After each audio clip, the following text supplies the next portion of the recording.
Tiga ini yang kita pakai masukan membuat plan, occupational and health plan.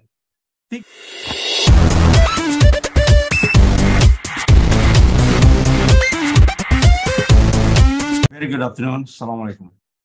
Saya Tan Malaka, dokter saya dari Universitas Sriwijaya di Palembang. Saya sekarang juga bicara dari situ. Yang dari University of Hawaii itu Doctor of Public Health. Dan itu pada tahun segitu. Saya ngambil master di University of the Philippines tahun 78. Saya kira mungkin Bapak Anda juga bisa belum lahir. Ya itu kalau Anda baca di tokoh K3 Indonesia, itu ada banyak saya ceritakan kesaksian-kesaksian tentang sejarah daripada K3 di Indonesia, termasuk Pak Sumakmur dan lain-lain. Malam ini, sekarang ini saya informasikan, paham semua mereka yang Pak Istian juga tahu bahwa kita sedang berusaha untuk secara lebih tangible merevisi Undang-Undang Nomor 1 tahun 70. Dan besok kita akan webinar para tokoh K3 Indonesia. Dan kesempatan ini akan saya pakai juga untuk mengintroduksikan beberapa tentang itu ya. Tapi khususnya yang akan saya bicarakan tentang pasti platform dari program kesehatan kerja itu. Nah, ini judulnya jadi Health Risk Assessment Program Kesehatan Kerja. Dan yang ini termasuk pengembangan program K3 di tempat kerja. Dan saya mendasari keterangan-keterangan yang saya berikan based on regulation dan best practices. Dan saya selalu, kalau ngomong tentang dua basis ini, membuat kawan-kawan kita jadi agak enak, kupingnya bisa merah. Bagi saya, regulation is not good enough if you want to be the best. Regulation is not good enough if you want to be the best. Maka kita akan mengambil best practice. Ada banyak contoh di lapangan di mana regulation is not good enough. Even HRA juga yang secara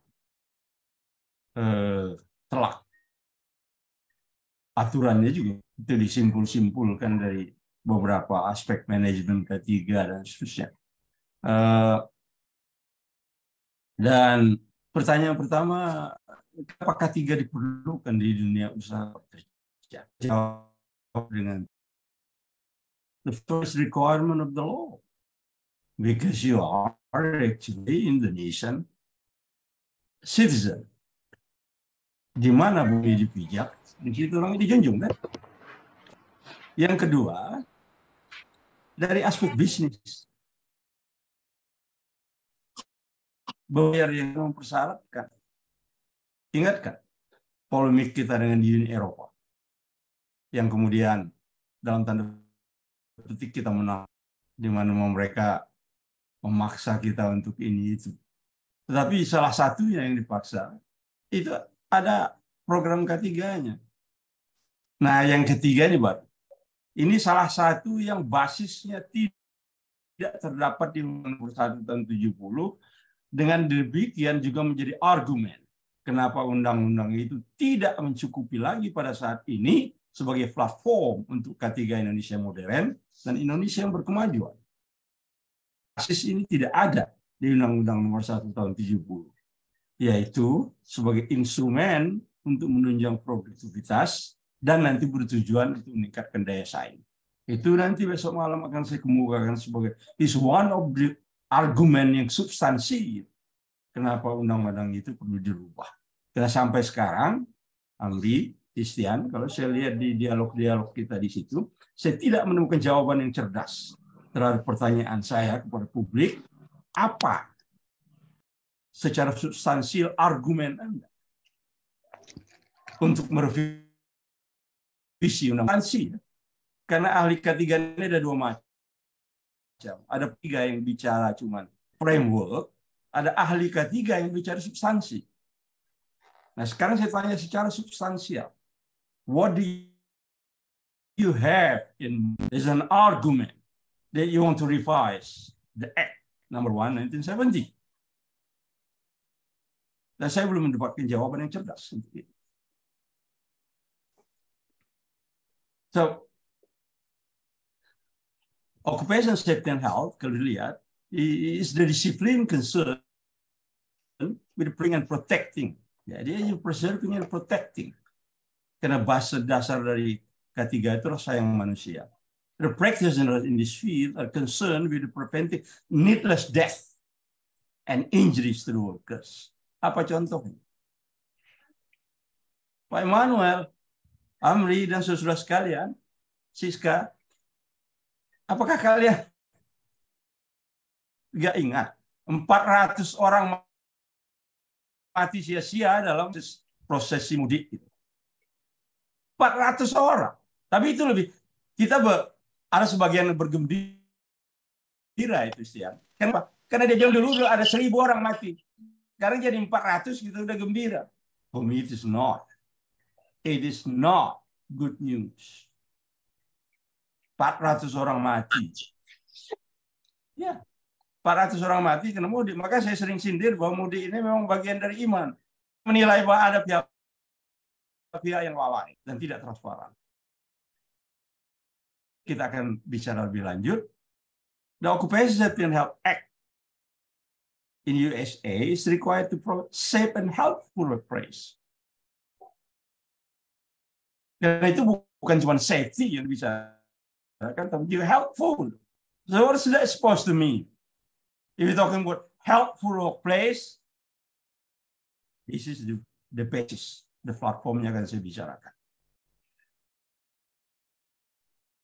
Nah ini tujuan dari K3 itu, yang pertama mencegah kecelakaan. Dua di atas itu semua orang sudah paham. Karena inilah Undang-Undang Nomor 1 Tahun 70 itu berputar. Undang-Undang Nomor 1 Tahun 70 tidak memberikan enlightenment terhadap kondusif untuk productivity dan meningkatkan daya saing at the level of company, corporate, atau at the level of nation. Ini kekurangan yang utama. Undang-Undang Nomor 1 Tahun 70 sifatnya double objectives. Sekarang dunia sudah merambah ke triple objective. 3 itu sebagai bagian untuk instrumental terhadap productivity dan daya saing. Dan ini tidak diwadahi oleh Undang-Undang Nomor 1 Tahun 70, jadi substantially yang menyebabkan kita harus merubah Undang-Undang Dasar. Undang-Undang Nomor 1 Tahun 70. Karena dia tidak bisa kita jadikan platform dalam dua hal objek. Undang-Undang Nomor 1 Tahun 70 cuma bersifat double objectives.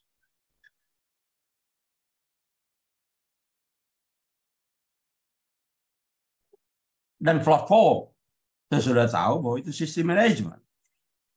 Dan sistem manajemen ada berbagai macam. Yang kita kenal, salah satunya ya tentu SMK 3. Ada yang harus dibeli mahal, yaitu sistem ISO. Tapi ada juga platform yang lain, karena itu Eropa punya. Amerika nggak pakai ISO. Nah ini SMK 3 semua lagi di sini regulation best practices. Nah ini basis yang lain yang saya suka juga. Ini dari OSHA, the core elements of safety and health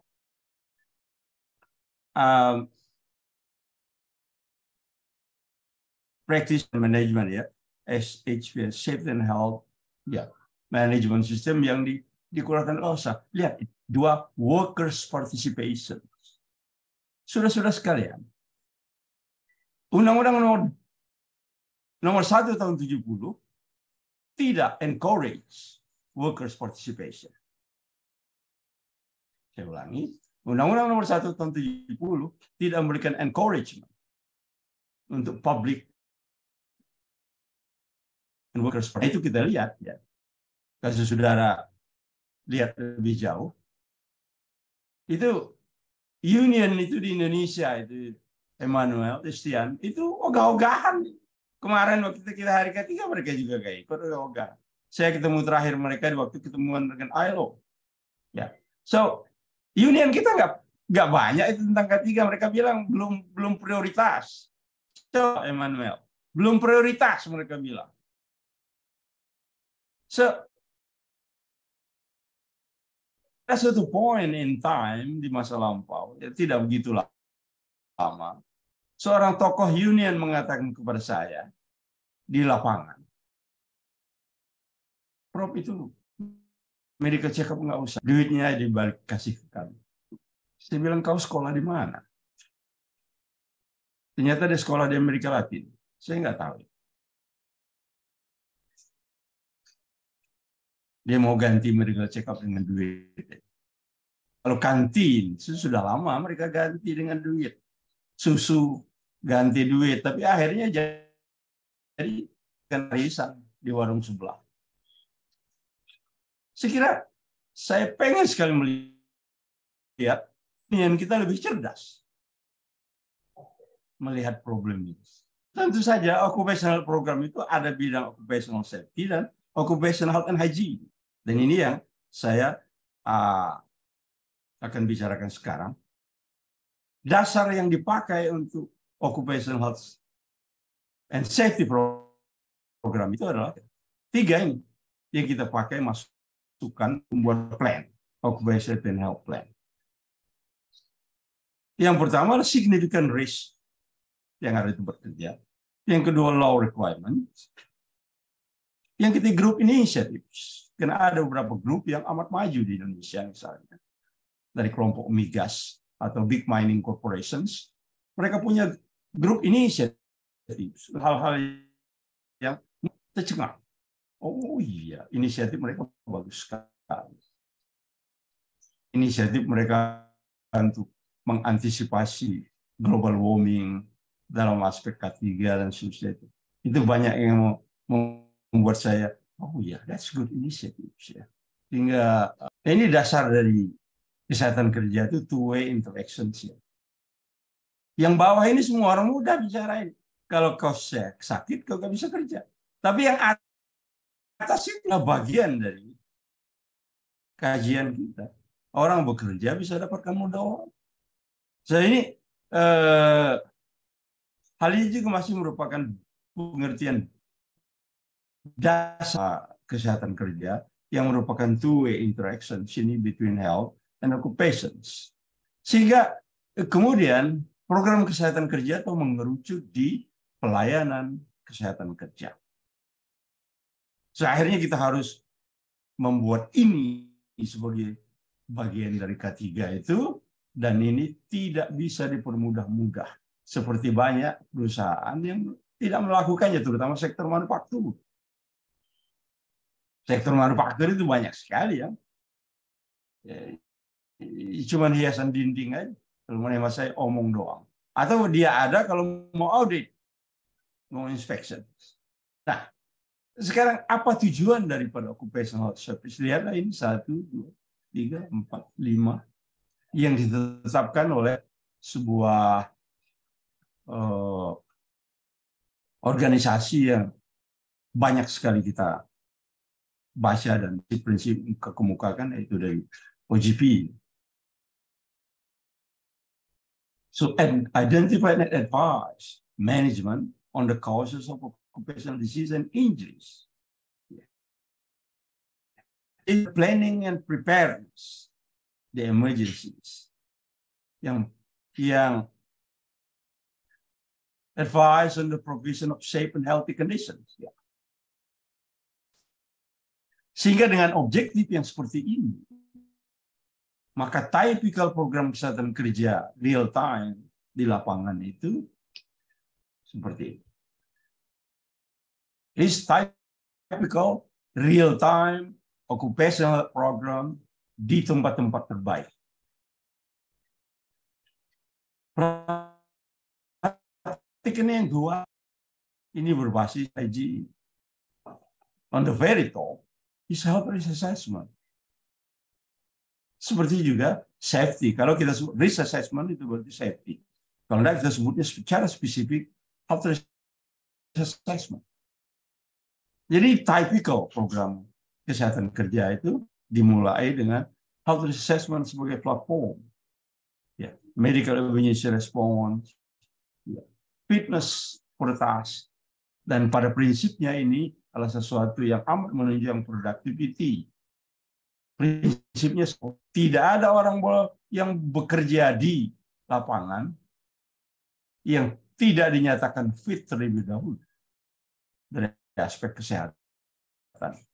Nah, kalau prinsip itu dipegang, mungkin kita bisa reduce ya 400 orang yang mati yang telah menggembirakan banyak orang. Saya tidak termasuk yang gembira. Dan di kampus saya kebetulan nggak ada sistem K3-nya, nggak ada program K3. Dan sering kali terjadi kecelakaan, di mana yang karena jarak antara kota Palembang dan kampus kami yang di Indralaya itu 30-an kilo. Sudah banyak dosen yang mati, sudah banyak mahasiswa yang mati, bahkan dalam kampus pun bisa tabrakan. Dan mungkin kalau mereka fit untuk driving, bisa kita kurangi. Kenapa mereka mati masuk itu banyak mati eksiden itu? Karena dua perkara, yang fatigue dan microsleep. Dan itu berhubungan kan, fatigue dan microsleep. Saya kira itu ada hubungannya dengan fitness for the job. Karena itu program standar kesehatan kerja itu selalu terkait dengan productivity. Kalau enggak dia menjadi medical saja. Dan saya sering katakan secara sarkastik kepada para manajer di perusahaan, jangan membuat program kesehatan kerja untuk mengobati batuk pilek. Karena batuk pilek pelayanannya ada di tiap pojok jalan.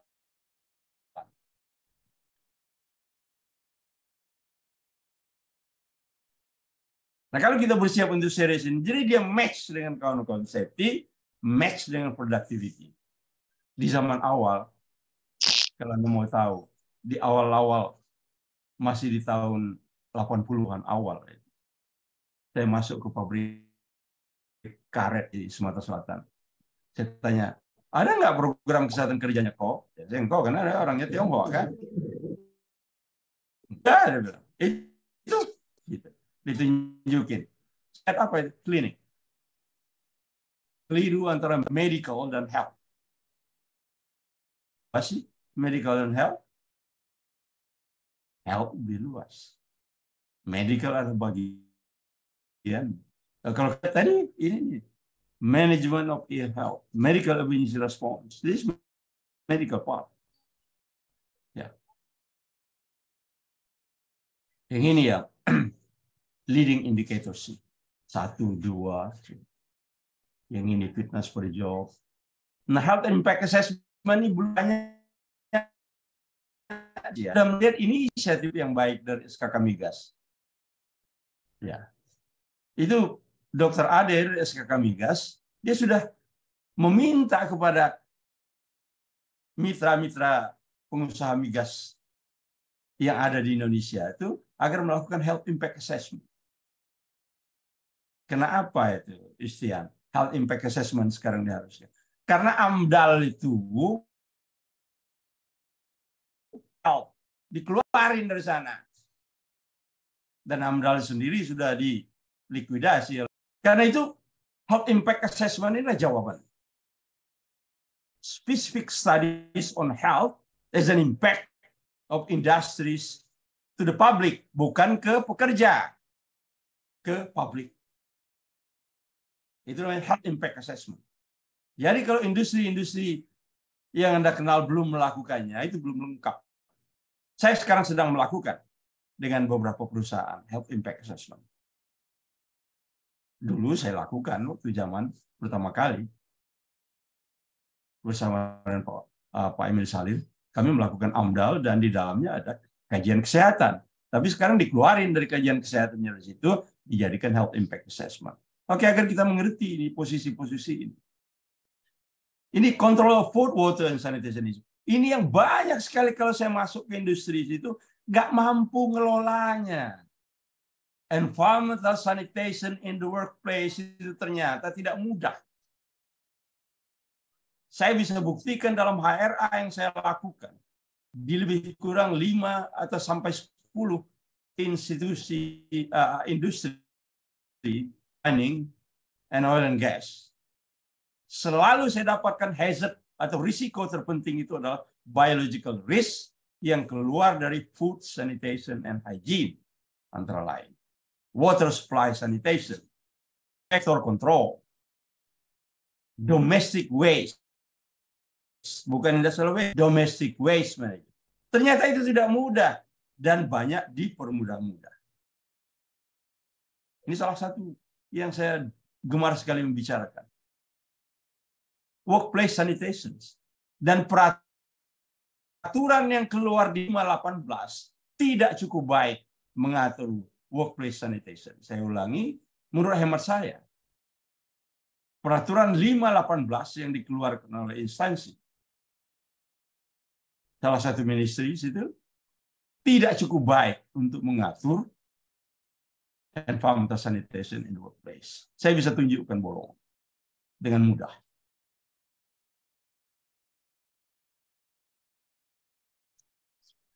Nah, ini standar kesehatan kerja. Lihatlah ini, karena ini bagian dari regulasi yang baru. PP 8 2019. What is on the very top? Look at on the very top.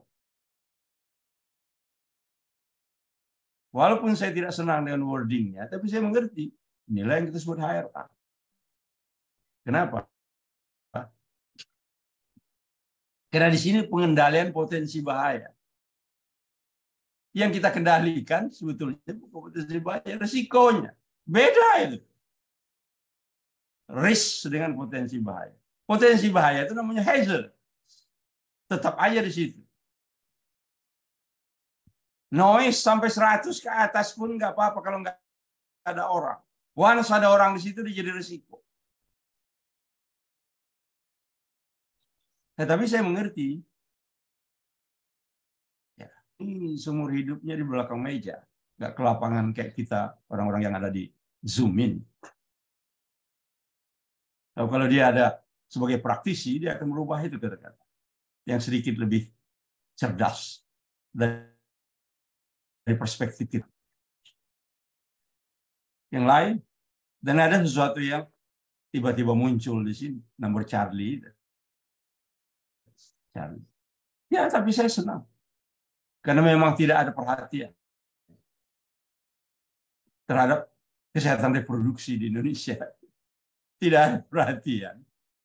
Saya pada suatu saat mau melakukan webinar tentang reproductive health in the workplace. Dan saya mencari doktor di bidang ini, ternyata tidak ada. Saya mencari doktor yang disertakan reproductive health in the workplace. Saya tidak dapat. Jadi ini siapa yang mau jadi otoritas di Indonesia dan pengen jadi dokter, ambillah topik.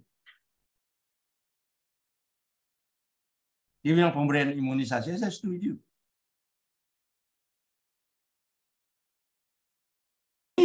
Yang di Amerika jadi dasar itu imunisasi influenza, itu nggak banyak diberikan di perusahaan. Enggak.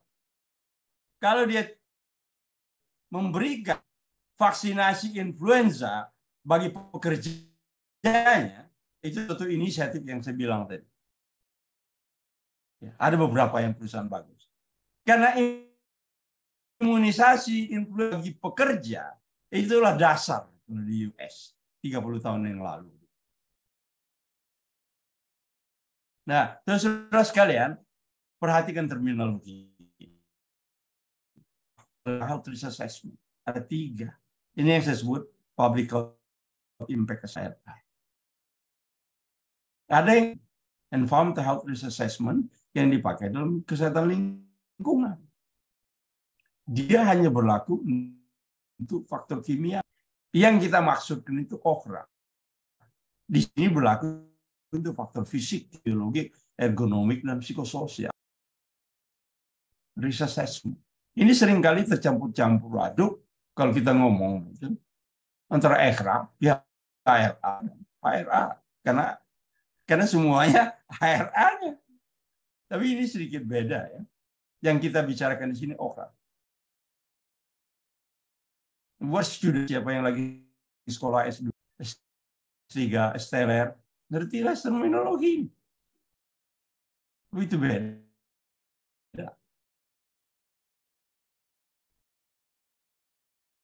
Ini didefinisikan secara singkat. Ini yang demen banyak dipakai kawan-kawan di lapangan karena dia pendek. Ya, nggak mau beli definisinya pendek dan mudah dimengerti. Ini dari OGP, Oil and Gas Producers, migas. Memang K3 itu yang bagusnya, sebagian besar perusahaan itu migas, big mining concerns, dan sektor manufaktur yang berorientasi ekspor. Itulah tiga kelompok yang ngomong ketiga beneran di lapangan, real time. Dan itu kalau mau benchmarking ke ketiga itu. Dan mereka yang pernah di K3 menjadi pekerja di K3 mining corporations, oil and gas, dan sektor manufaktur orientasi ekspor, dia sudah mendapatkan infus best practices. Dan kalau dia bicara, kita bisa mengerti lebih cepat. Bukan dari sore, pagi sampai sore, tentang regulasi seperti kursus AK3 umum. Di mana-mana di dunia, yang menyatakan seorang ahli itu adalah peer. Dan ini salah satu argumen untuk merubah Undang-Undang tahun 70. Jadi kalau senior di penyakit anak, peer.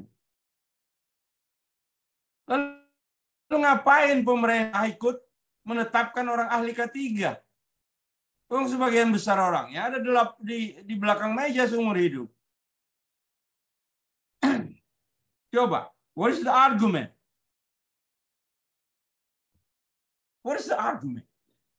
Di mana-mana orang menetapkan ahli safety. Ya orangnya personal safety yang menetapkan.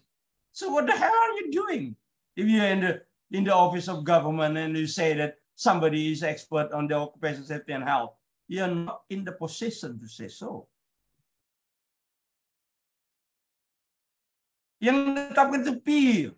Nah ini yang mau kita masukkan nanti, ya Pak Istrian, di dalam Undang-Undang Nomor 1 tahun 70 yang menetapkan keahlian itu bukan pemerintah.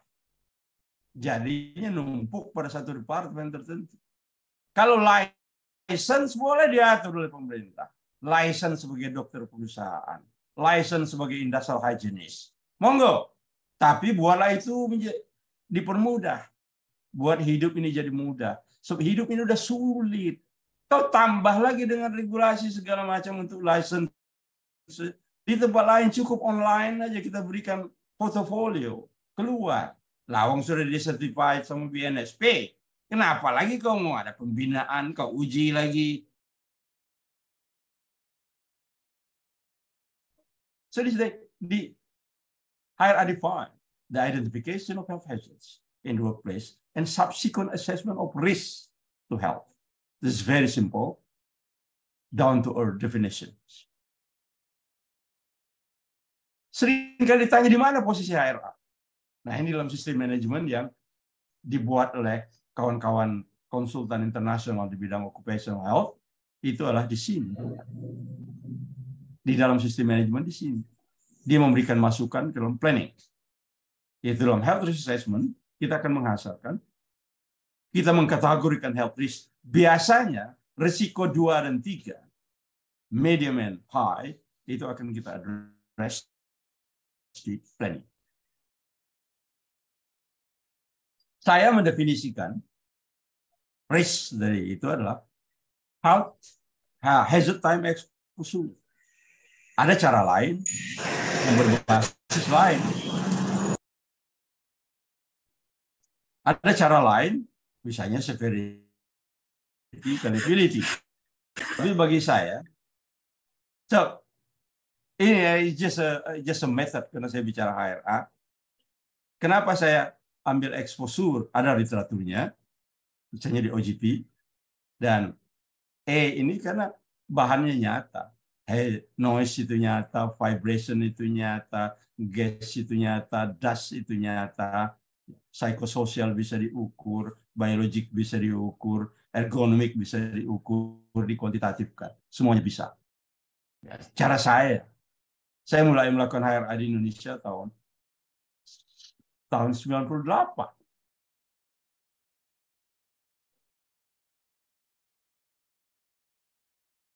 Ini contoh aplikasi. Jadi begini, mekaniknya itu yang pertama kita identifikasi dan kita membuat matrik tentang hazard matrik. Ya. Lalu kita ukur exposure-nya. Saya ulangi, ukur exposure-nya. Fisik kita ukur, kimia kita ukur, biologik kita ukur, ergonomik kita ukur, psikososial kita ukur, baru kita membuat matrik exposure. Dan dua ini digabung menjadi risk matrik. Sehingga kita bisa risk-nya seperti apa. Jadi misalnya risk matrik berdasarkan R sama dengan hazard kali exposure dari OGP bisa. Ya. Di sini ada color, low, medium, and high. Dan sepakat sebagian besar itu medium and high ini kita address melalui plan. Masuk ke plan pengendalian ketiga. Kemudian kita membuat skala prioritas ada banyak cara. Saya membuat skala prioritas dengan risk manageability matrix. Risiko yang tinggi di row ini. Medium, di sini low. Ini kalau manageabilitasnya mudah, dia ada di kanan. Kalau manageabilitasnya susah, dia ada di kiri. Sehingga mengambil tentu saja di boxes ini. Risiko tinggi, manageabilitasnya juga. Tentu aja kita akan ambil di sini. Nah, ini contoh cara simple, sederhana. Ada banyak cara yang lebih sulit. Tapi profesor itu kerjanya membuat sesuatu yang sulit jadi mudah, kan? Kalau membuat sesuatu yang mudah jadi sulit, itu kau tahu siapa punya kerja. Kalau saya sebutkan. Jadi saya memilih sesuatu yang membuat hidup mudah. Ini, Anda mencari prioritas. Ada di dua box. Kalau pabrik sepatu kau merubah solvennya, itu harus headquarters harus ikut.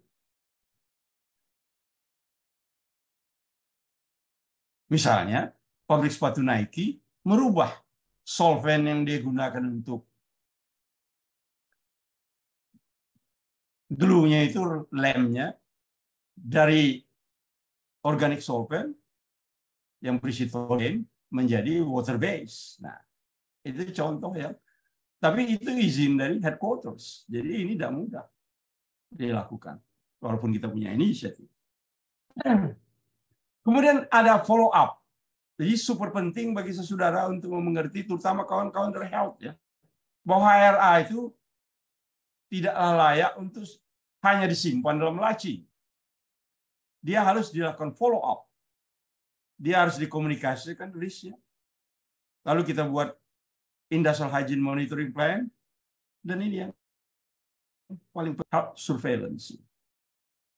Medical itu sudah jadul dan berbeda mendasar dengan yang disebut health surveillance. Saya ulangi, itu jadul. Dasarnya adalah the body system, the body function, liver function, renal function, cardiac function, nerve function, lung function. Tapi kadang-kadang kalau dia sudah terjadi perubahan di situ, dia irreversible, nggak bisa lagi.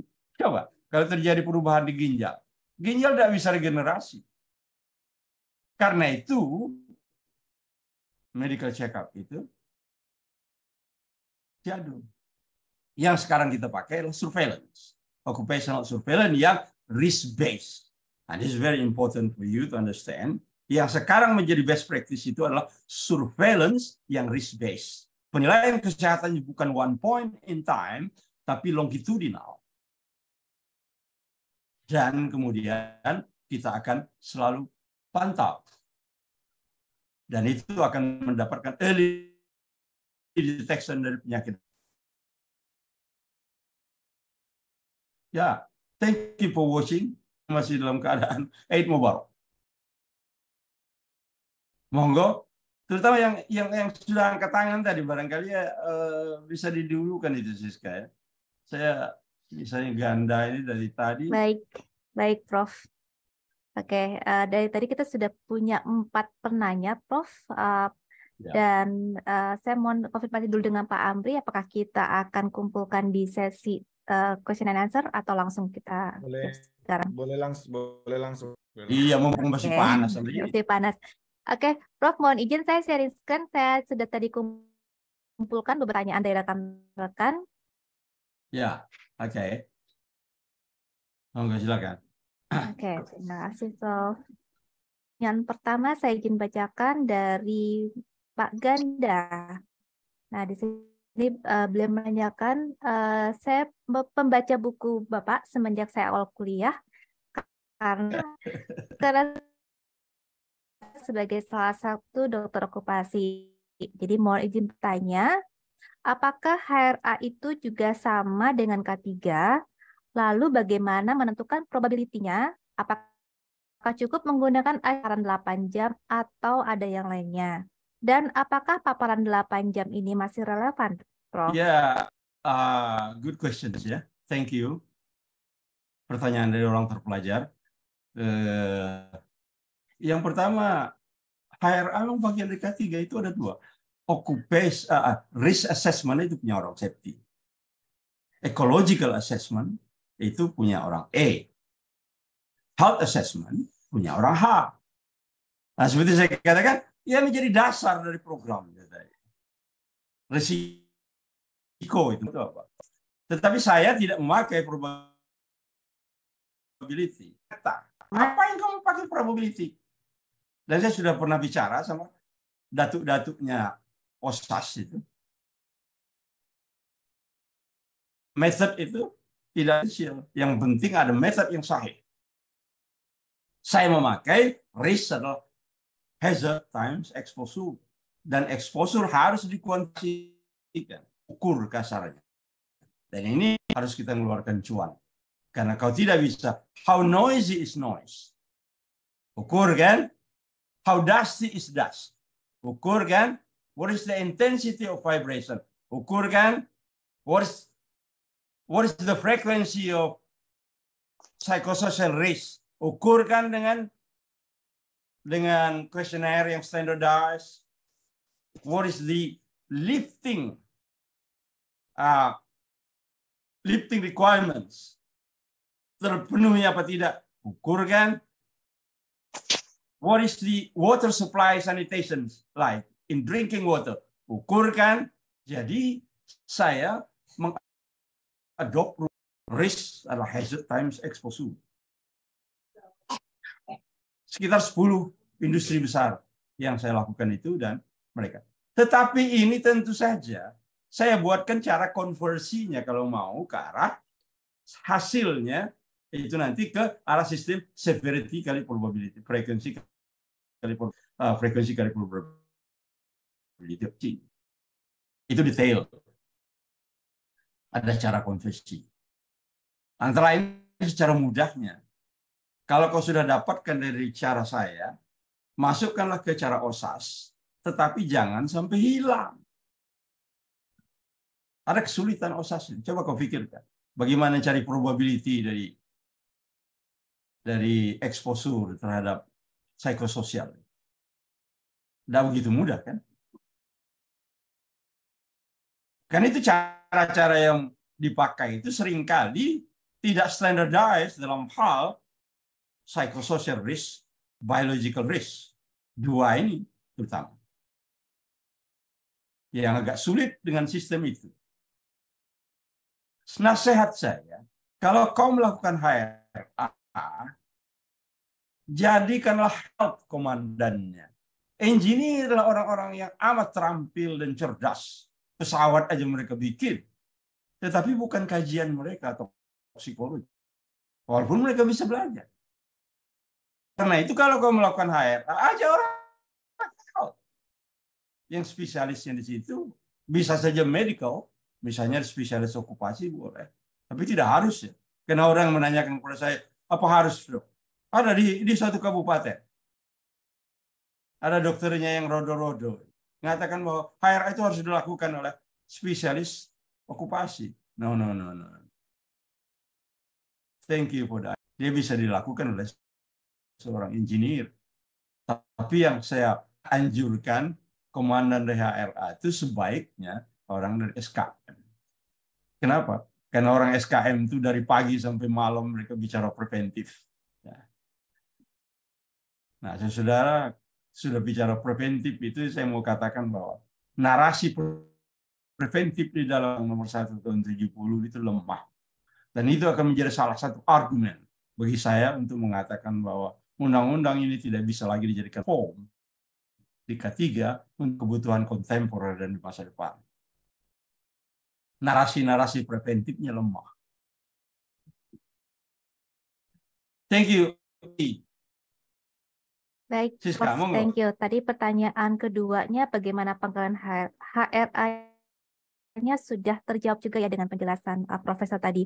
Saya akan lanjut ke pertanyaan Bu Linda Iskandar. Sudah mempunyai beberapa klien, beliau sebagai konsultan,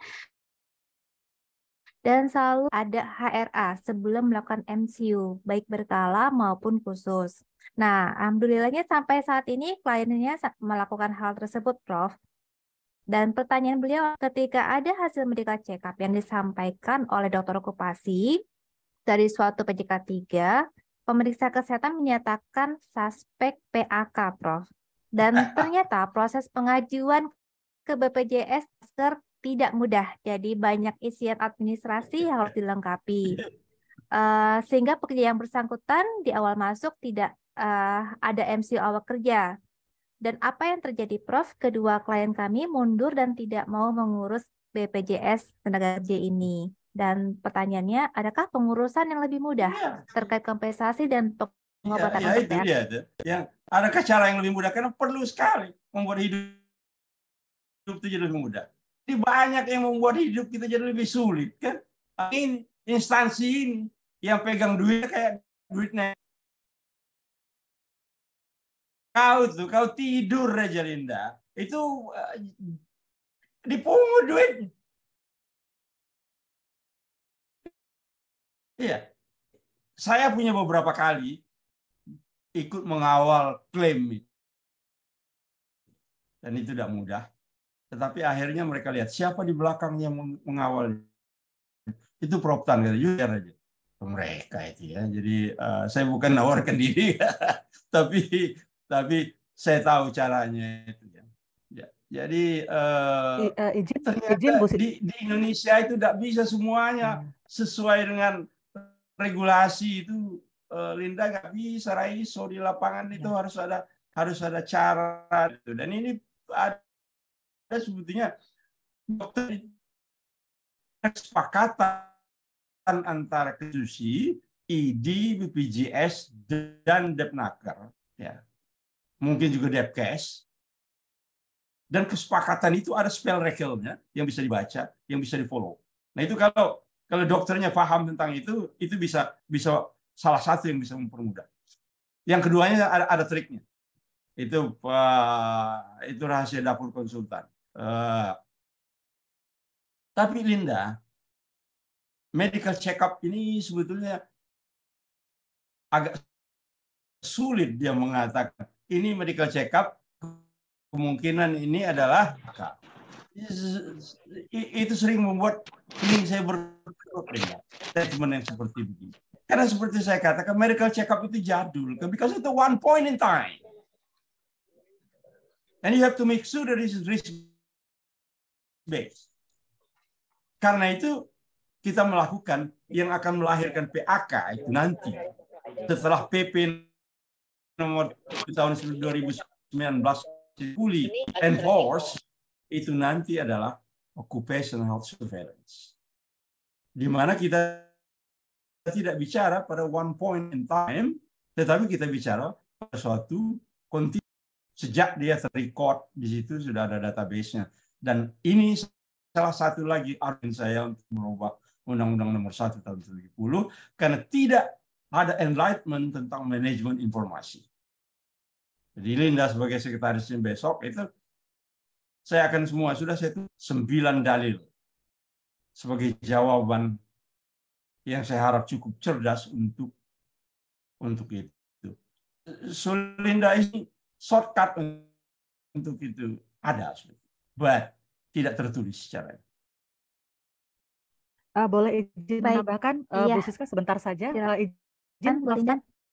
Ya, terima kasih, Prof. Tan. Kemarin kami juga sampai menghubungi Dr. Ade ya, dan kebetulan Dr. Ade waktu itu juga di klien kami juga, Prof. Nah, ini malah kebalikan, Prof. Yang kemarin ada asbestosis ya, Dok ya, Prof ya. Itu kan berhasil ya, Prof. Sampai mendapat sempat dengar itu klien kami juga di Bogor, Prof. Nah, sampai akhirnya kami menghubungi Dokter Ade gitu. Nah, Dokter Ade, udah ini ada kenalan kami nih di BPJSTK. Nah, itu benar, Prof. Ternyata yang kenalan di Dokter Ade udah nggak ada lagi di situ. Aduh, ya udahlah, Prof. Jadi kadang-kadang tuh kami sebagai konsultan juga merasa apa yang kami usahakan, karena kan dokter okupasi kan juga melihat pengalaman di masa lalu, hasil pengukuran linker ya, Prof ya, dan ternyata memang hasilnya menunjukkan ini suspek PAK. Oleh karena itu memang dibutuhkan penetapan ya, Prof. Tapi ya melihat ya semoga ya, Prof, apa yang Profesor ajukan untuk merubah itu berhasil. Grup Prof. saya adalah orang pertama yang membobol BPJS 2,5 miliar. Tahun 2002.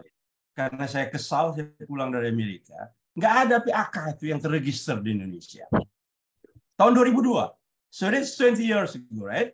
Nah, lalu saya bilang sama kolega Dr. Sujoko Kuswaji, coba kita gedor aja ini. Nggak mungkin Indonesia punya performance seperti begini. Maka ada suatu tambang di Kalimantan yang bisa diajak kerjasama. Dan kami waktu itu dari International SOS. Kemudian setelah kami analisa, masalah besar itu adalah pembuktian dari ekspos. Saya bilang sama Joko, coba kita SOS aja, kita bilang aja, karena waktu itu belum ada yang direkomendasi jenis di Indonesia. Kan kita datang ke dari New Zealand mengukurnya. Jadi ukurannya ada, penyakitnya ada, kemudian itu. Lalu, ya saya jebol lah dia 2,5 miliar. Dalam sejarah pecah telur pertama tahun 2002. Itu yang sering saya mau ceritakan dalam training tentang PAK. Bagaimana sebetulnya? Ada beberapa K tentang itu. Kalau dalam teorinya yang 7 langkah crazy, 7 crazy steps itu. Yang saya dan Profesor Meli tidak mau ikuti. Bagi saya, hidup harus lebih mudah. Jadi diagnosa dari penyakit akibat kerja itu cuma simple rumusnya dari saya. When it looks like a bat and flies like a bat, it's a bat. Jadi kalau dia tampak seperti kelelawar, terbang seperti kelelawar, ya kelelawar lah itu, bukan kambing. Ya, tampak seperti kelelawar berarti database medik. Terbang seperti kelelawar berarti itu exposure. So it looks like a bat and flies like a bat. Tinggal lagi compatibility dari time frame. Nah, jadi di masa depan, selama Indonesia tidak memiliki undang-undangnya, tidak memiliki enlightenment terhadap manajemen informasi, kita akan terus mengalami kesulitan. Bukan kita yang jadi korban, karena kita cuma konsultan, kan? Yang jadi korban itu orang, itu bukan kambing yang dapat asbestosis kau bilang. Jadi, that's the point. Standpoint kami bahwa hidup harus dipermudah. Sesuatu yang sulit harus dipermudah. Tapi memang, ya, guru besar tugasnya buat yang khusus saja jadi mudah. Kalau membuat yang mudah jadi susah itu kau tahu siapa, kan orang. Right, ini ada Dodi Lauli. Baik, Prof. Ini klannya Pak Yasona. Silakan Ya, Siska. thank you, Thank you, thank Linda. you, Bu Very good Linda. questions. Oke, saya lanjut izin untuk pertanyaan selanjutnya. Jadi Prof tadi pertanyaan sudah bertambah ya, total ada 7 pertanyaan lagi, Prof. Sorry, total ada 7. Pertanyaan selanjutnya dari Pak Yawan. Oke, beliau bertanya bagaimana HRA ini bisa diterapkan dalam dunia konstruksi. Karena manajemen itu selalu beralasan bahwa penerapan HRA itu berkaitan dengan biaya yang cukup mahal gitu. Jadi terkadang biasanya medical check-up itu diganti dengan surat keterangan sehat dari puskesmas ya, Prof. Dengan alasan untuk saving cost. Nah, jadi beliau mohon saran dan arahan bagaimana agar di Ya. bidang konstruksi menerapkan HRA juga, Prof. Lembar dari puskes itu didapat dari jendela. Assalamualaikum, Dok. Saya minta surat kesehatan. Udah jelas itu tidak memenuhi syarat best practice untuk menyatakan fit for the job ya. Tetapi jangan katakan bahwa dokternya tidak punya wewenang. Kebenaran bukan dokter Kun. Kedua, dia punya license. Tetapi dari sudut best practice, kalau kau menetapkan seorang penjamah makanan hanya dengan surat setengah lembar itu, ujungnya adalah outbreak. Ya, itu Linda itu ahli makanan. Jadi kalau kita menetapkan fit for the job untuk penjamah makanannya dengan setengah lembar itu outbreak. Tapi HRA mahal, tentu. Mungkin seperti undang-undang lingkungan hidup itu ya, dia punya versi yang banyak UKL, UPL. Yang mahalnya itu RKL, RPL kan. Ini saya kira di masa depan harus membuat ini jadi mungkin kayak begini. Untuk kajian risiko itu dibuat versi murahnya untuk industri-industri yang tidak mampu. Jadi bukan full blown risk assessment, tetapi semacam core element yang harus dicek yang risk based. Nah itu bisa dilakukan. Dan saya pikir iya. Tetapi ini amanat dari ini yang streamlining ya, saya sudah penanya tadi. Itu pertanyaan bagus. Karena sistem manajemen itu sekarang beda-beda, yang di konstruksi, mining, yang di beda. Karena memang Indonesia ini tidak memiliki institusi untuk governing cost, siapa leading. Nah, ini menjadi argumentasi yang kesekian bagi saya untuk merubah undang-undang K3. Karena institution arrangement-nya ora jelas. Karena itu dibandingkan seharusnya concerted effort, ini jadi fragmented efforts. Nah sekarang tadi, apakah ada cara-cara? Iya, sebetulnya ada cara-caranya. Dalam hal ini saya tidak ya, Dian dan kawan-kawan lain yang Amri, mungkin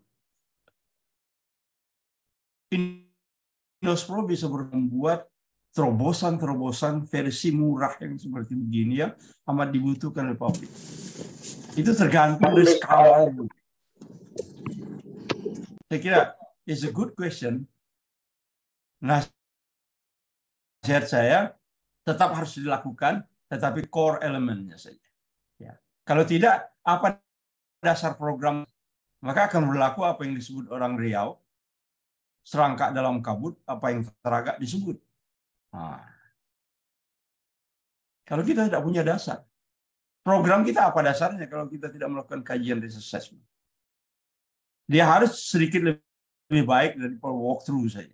Karena di awal-awal itu yang disebut HRA itu cuma walkthrough. Sekarang sudah lebih komplit karena kita belajar lebih banyak ya. Baik, thank you Siska. Ya, masih ada yang lain, kalau ada yang mirip itu di kolom aja. Oke.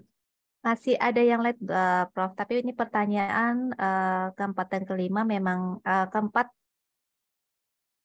masih tetap terkait medik, Prof ya. Namun ada yang menarik, Prof, di pertanyaan dari Pak Reza juga, yang tadi dia mengutip sedikit dari pernyataan Prof bahwa medical check-up itu itu sudah jadul saat ini. Nah, jadi harusnya lebih ke health surveillance yang berbasis health risk. Namun pertanyaan beliau adalah karena sekarang ini kan medical check-up sih menjadi acuan ya dok, Prof, di perusahaan ataupun di audit sistem yang kita kenal sekarang. Jadi bagaimana nih Prof untuk cara suatu perusahaan bisa memulai untuk melakukan health surveillance dibandingkan medical check-up, Prof? Iya, medical check-up itu regulasi loh. Permen nomor 02 tahun 2000 tahun 1980. Zaman aku udah makan besi.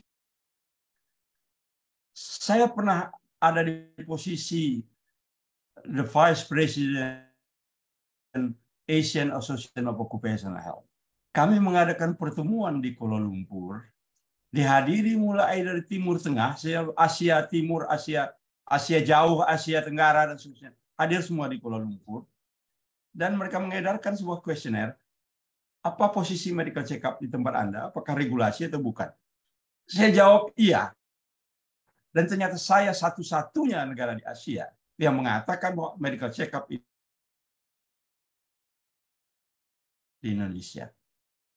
Jadi semuanya melotot ke arah saya dan saya dilihat seperti data lain pada saat itu. Jadi aturannya sudah jadul dan coba kau ke state sekarang. Bulk medical itu sudah ditinggalkan lama. Jadi apa gantinya? Nah, ini makanya kita harus belajar. Saya mohon kalau ada pengajar-pengajar pada level S2 di sini itu mulai mempopulerkan bahwa medical check-up itu one point in time dan tidak ada suatu penjelasan yang tuntas to the point, kita harus melakukannya risk based. Karena itu sekarang konsep itu udah ditinggalkan. Konsep yang ditinggalkan ini kita mengawal kesehatannya sesuai dengan resikonya. Dan itu yang kita sebut pemeriksaan kesehatan ya base. Karena istilah medical check-up itu saya telah pernah dapat malu dari kawan-kawan dokter asing. Bilang itu meaningless. Ini kata orang British yang punya bahasa. Saya bilang, so what? Mereka bilang, health examinations is more appropriate words. Baru kami bicara soal risk-based. Jadi bedanya itu memang risk-based itu harus dicari dulu risikonya. Bulk medical itu sudah inisiatif pribadi. Ada pernah suatu perusahaan medical check-up-nya 5 juta satu orang dengan bangga dia mengatakan kepada saya, Prof, don't worry. Kami punya medical check-up di-spend 5 juta untuk satu orang, terutama pada level manajemen. Saya bilang, gimana itu? Kami periksa di rumah sakit terbaik di Jakarta, Pondok Indah. Lalu saya tanya dengan pertanyaan yang agak-agak mematikan, yaitu, bagaimana dokter di Pondok Indah tahu apa yang harus diperiksa? Oh, kita percaya aja, itu mereka dokter. Yang raiso, itu sudah ketinggalan. Bulk medical itu sudah ditinggalkan. Walaupun kita kan Anda tahu, Anda tidak bisa mengambil kesimpulan yang spesifik, yang general seperti HB, LIP, CODIF, dan seterusnya tidak diperiksa. Dan itu adalah assumption termasuk di situ. Tetapi konsep itu sudah ditinggalkan. Bulk medical itu sudah ditinggalkan. Yang sekarang harus kita ganti risk-based health examinations yang informasinya diatur dalam satu database sehingga bisa dijadikan argumen untuk mengatakan ini adalah related. Oke, Siska. Oke, Prof. Tadi pertanyaan cukup dengan medical check-up. Mungkin yang saya sudah ada puncuk pertanyaan dari jawaban dari Prof tadi. Challenging-nya pada kalau kita bicara health risk ataupun health assessment dan berkonsultasi dengan dokter dari rumah sakit ataupun dokter-dokter yang praktik di klinik, mostly mungkin apa yang mengalami kendala juga bahwa ahli kesehatan tersebut, para dokter tersebut juga tidak bisa memberikan advice lebih lanjut gitu, kayak no clue dengan risiko kesehatan yang mungkin dihadapi oleh pekerja-pekerja di perusahaan, Prof? Saudara sekalian, yang berhak memeriksa kesehatan tenaga kerja itu adalah dokter pemeriksa kesehatan tenaga kerja. Apa kalian lupa pada prinsip regulasi yang sudah tua?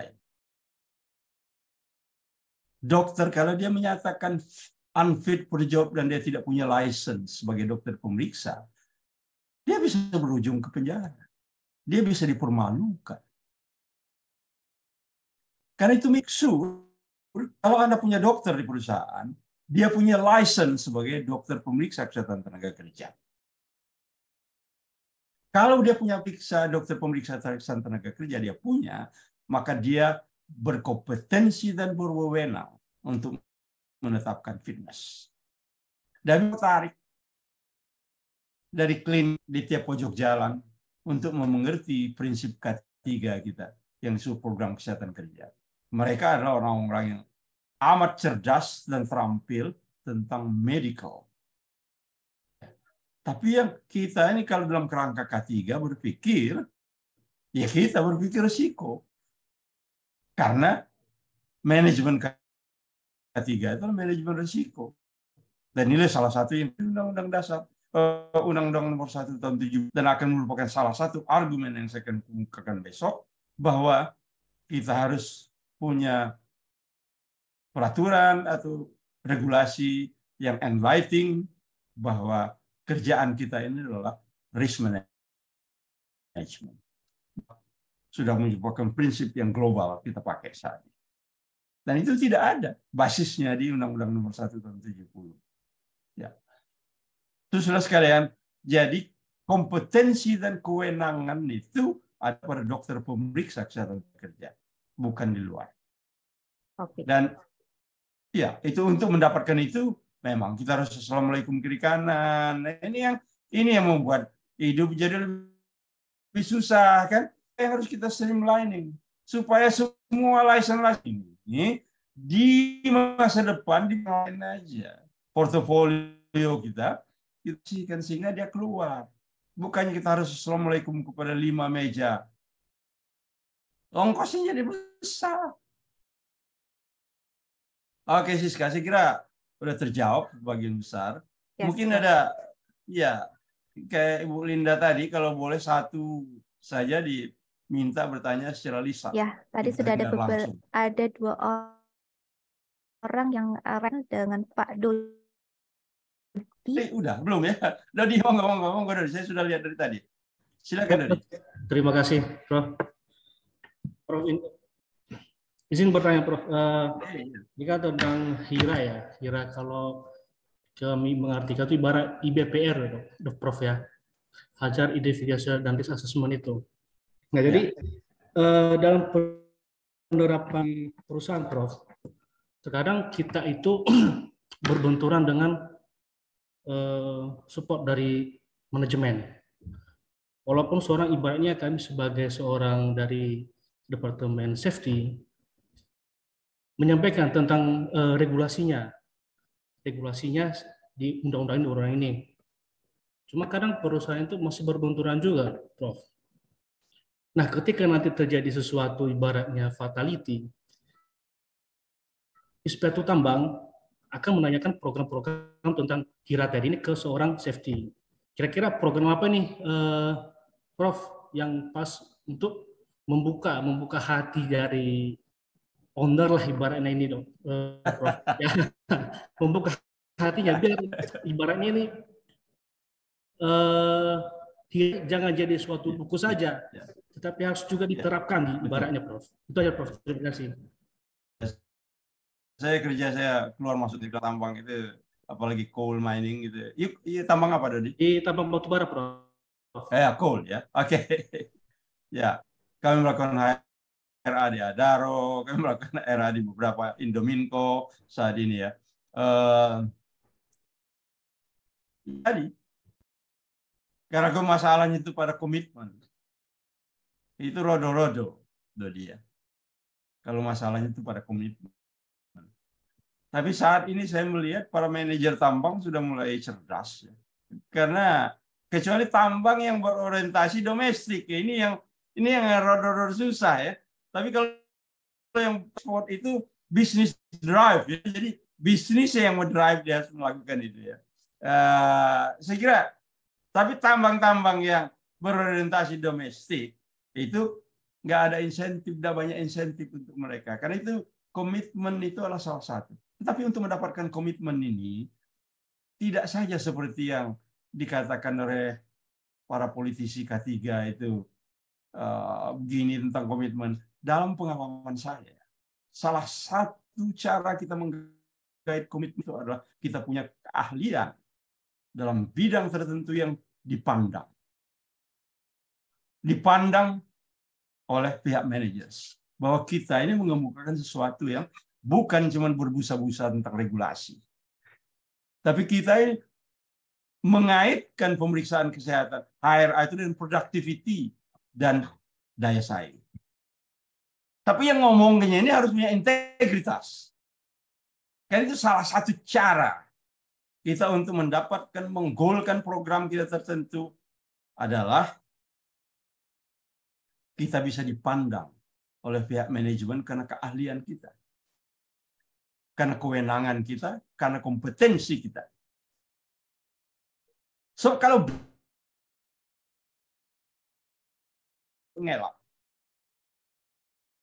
ada banyak cara untuk ngelak. PP nomor 7 tahun 2019 tentang PAK itu kurang kuat apalagi. Tapi sampai sekarang, tidak banyak laporan. Waktu kami ngomong buat profil K3 Indonesia, tidak banyak kita dapatkan. Nah ini bagi Dodi, jadi salah satu cara yang terpenting di situ adalah menjelaskan secara terpercaya. Kalau perlu, pada suatu session yang penting, kau panggil seorang senior. Kami punya 40 LSM di bawah INOSPO. Saya bisa tawarkan seorang senior yang dekat situ, yang amat familiar dengan tambang untuk bicara tentang subjek kesehatan kerja itu. Tapi kalau yang berorientasi ekspor, misalnya Adaro ya, itu mudah banget itu. Mereka justru yang menanyakan saya gimana caranya dok memperbaiki dan seterusnya. Indominco juga kayak begitu. Cuman yang tambang karya ini rodo-rodo sulit. Karena itu kau harus memberikan pengertian bahwa ini lebih banyak memberikan leverage effect kepada perusahaan. Image bahwa kita proaktif dengan leading indicators itu amat penting bagi perusahaan sebetulnya. Daripada Anda mendapat cap, dan manajemen pasti nggak mau bahwa dia cuek terhadap perusahaan. Bisa dibuktikan dengan data-data. Manajemen yang concern terhadap pekerjanya itu akan jauh lebih produktif. Persuasif, perlihatkan integritas. Jangan dulu paksakan karena regulasi. Regulasi itu tidak menarik. Tahu nggak kata orang Apindo? K3 itu urusan pemerintah. Itu Dr. Haryono yang mengatakan itu. Siapa nggak tahu dia? Dia pernah ketua Apindo untuk bidang K3-nya. Jadi regulasi bukan sesuatu yang dengan mudah kita bisa paksakan. Ada yang bisa, ada yang enggak. Saya lebih memilih integritas, keahlian, persuasif, dan pengertian. Deketin manajer SDM. Bahwa kita perlu menetapkan fitness. Tidak ada orang menjadi tambang dari tanpa fitnessnya diketahui. Nah sekarang fitness itu terkait dengan risk. Kalau kita tidak tahu risk, bagaimana kita menetapkan fitness? Karena fitness itu ditetapkan dengan dua cara. Risiko dan capability secara fisik. So very good question yang diajukan itu, dan saya mengalami itu dari hari ke hari di tambang-tambang, terutama tambang BUMN. Saya mohon maaf mengatakan ini. Ada satu BUMN di Sumatera Selatan tentang batu bara. Waktu ditanya tentang PAK, katanya PAK itu orang Jakarta yang menetapkan, tidak bisa orang lokal. My God.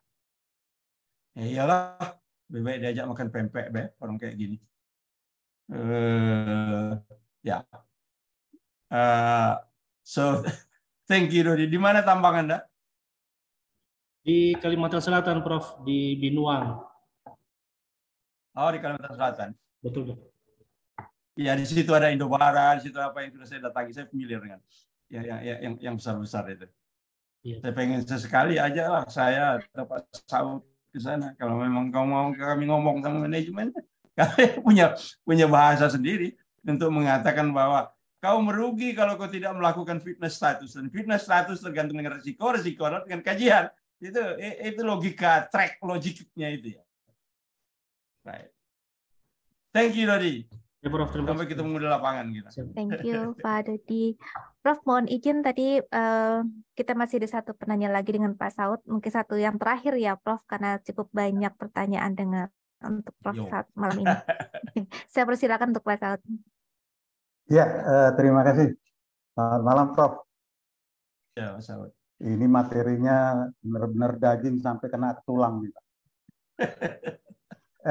Dan kelihatannya benar kita perlu mengantisipasi. Saya mungkin tertarik dengan apa yang disampaikan oleh Profesor, dan ini sebenarnya problematik yang harusnya kita kemukakan. Kelihatannya persoalan health risk dan assessment itu selalu orientasinya adalah industri yang daya saingnya tinggi. Padahal yang kita lihat sebenarnya di bawah itu masih banyak sekarang UMKM yang menjadi problem. Nah, ini yang mungkin menjadi pertanyaan kita ke Profesor Tan Malaka, dan mungkin ini akan kita mungkin harus menjadi catatan kita, Prof, untuk besok kita diskusikan, adalah rejim regulasi memang kelihatannya sudah banyak orang yang mengatakan harus dihilangkan. Malah ada yang mengajak untuk regulasi itu di omnibus law kan, sehingga tidak lagi tumpang tindih, tapi lebih disederhanakan. Tapi kalau kita lihat dengan problem yang terjadi dengan pendekatan di UMKM yang sekarang semakin besar jumlah perusahaannya, maka ini menjadi menarik. Kira-kira bagaimana intervensi yang harus kita lakukan? Karena UMKM sendiri sekarang sudah mulai bergeliat dengan K3-nya. Tapi yang kelihatan adalah K3 sertifikasi. Bukan K3 berkaitan dengan health risk. Ini juga menjadi masalah. Padahal kalau kita tadi ingat yang disampaikan Profesor Tan Malaka, 400 orang meninggal dalam Lebaran, itu menjadi problem. Padahal kita tahu di UMKM mungkin lebih banyak lagi yang menjadi. Itu mungkin yang harusnya kita jadikan catatan. Terima kasih, Prof. Thank you, Pak Saud. Pertanyaan cerdas sekali. Ya, sekarang ini dari lagging indicators itu 9 orang mati per hari ya. Itu catatan dari institusi yang saya blasting tadi, yang memungut duit terlalu banyak itu. Saya waktu mengikuti Prof. Emil Salim, senior saya seringkali tertegun-tegun, Pak Saud, karena inisiatif beliau itu betul cerdas. Bagaimana dia memasyarakat, mensosialisasikan lingkungan hidup itu di Indonesia is something very brilliant with not much cost ya. Itu apa keistimewaannya Prof. Emil itu ya. Tidak banyak mengeluarkan cost. Bahkan dia tidak bikin kanwil itu. Universitas pusat studi lingkungannya dia. Pengalaman saya itu ada dua hal yang relevan di sini. Yang pertama, dari organisasi-organisasi LSM yang kita punya ini, kita harus bicara sama Apindo. Dari kelompok mereka yang Apindo, pengusaha itu, sudah pernah dibuat inisiatif oleh dokternya yang gantikan Pak Haryono sama Dr. Handoyo, dan saya juga bicara bahwa kita harus membantu golongan yang itu tadi untuk membuatkan versi risk assessment yang lebih mudah, yang membuat hidup itu lebih mudah. Dan itu bisa kita lakukan. Saya kira itu salah satu terobosan yang penting kita harus lakukan di Indonesia, bahwa kita membantu kelompok ini untuk membuatkan seperti inisiatifnya Pak Prof. Emil itu tadi, RKL, RPL bagi yang besar, tapi UKL, UPL bahkan disebutkan impact statement saja untuk yang kecil. Jadi dia punya 3 gradasi. Tetapi kita tidak memiliki indikator. Itu satu. Yang kedua, saya kira ini yang pernah saya kemukakan beberapa kali. Di Indonesia ini kurang terjadi cross fertilization antara industri-industri yang K3-nya bagus terhadap K3-nya yang merangkak di bawah dan sendirian. Dulu di lingkungan, program lingkungan ini ada, program ini ada. Jadi industri-industri besar membina industri-industri kecil dalam hal pengendalian lingkungan. Mereka dengan bangga dapat sertifikat dari oil and gas company yang seperti Shell, BP, Chevron itu, bahwa mereka pernah ikut dan mengikuti petunjuk-petunjuk mereka. Ya. Nah, kita seharusnya juga punya, Indonesia memiliki sebuah inisiatif agar ini tanpa biaya. Andai kata sih yang besar, seperti misalnya dari kelompok pupuk, misalnya, itu punya asosiasi mereka, dan itu memberikan petunjuknya kepada perusahaan-perusahaan agriculture yang ada di wilayah itu untuk melakukan kajian OS dan pengendalian OS yang sederhana, sesuai dengan itu. Jadi ada dua. Ya. Nah, yang ketiga, saya pikir memang semangat voluntary dari kawan-kawan kita di LSM yang ada itu, kita akan coba memintanya agar locally itu bisa membuat inisiatif sendiri. Misalnya saya membuat inisiatif tentang Sriwijaya Communications Forum on HSE. Itu membersnya itu hebat-hebat, doktor, profesor, mereka para praktisi semua dan seterusnya. Kami membicarakan gimana cara membantunya di bidang agriculture misalnya dan seterusnya. Jadi inisiatif-inisiatif seperti itu yang saya pikir dan juga harus diberi landasannya. Ya. Voluntarism itu harus diberi landasannya dalam praktik. Kira itu salah satu voluntarism itu. Thank you untuk pertanyaan yang cerdas Pak Saud dan saudara sekalian, karena time frame kita sudah jam 9 sekarang, sedangkan Pak Emmanuel juga sudah ngantuk nunggu dia ngomong. Iya. Ya, bisa aja dilanjutkan nanti pada saat malam. Bisa dilanjut di kelas ya Profesor nanti ya. Untuk attention-nya, dan saya mohon maaf karena saya kayak Pak Saud, saya bukan orang Solo. Jadi, tembak terus, Prof. Langsung baik ya, Prof. Ayo. Terima kasih, Prof. Tan, Pak Saud. Ya, ada Pak Sudi juga di sini. Ada Pak Sudi. Selamat malam, Pak Sudi. Ada Pak Sudi juga. Ada ya? Alhamdulillah. Maaf saya menyimak aja. Iya, menyimak siap. sambil ngomong cucu. Thank you. Salam Sudi. Terima kasih. Besok malam kita ketemu Luar lagi. biasa, Prof. Dan rekan-rekan, mohon maaf saya nyimak terlambat. Saya kira luar biasa, ya bisa dilanjutkan diskusi selanjutnya. Dan nanti kita tunggu undangan berikutnya Pak Amri dan tim ya. Makasih, sukses selalu semuanya, sehat selalu. Amin.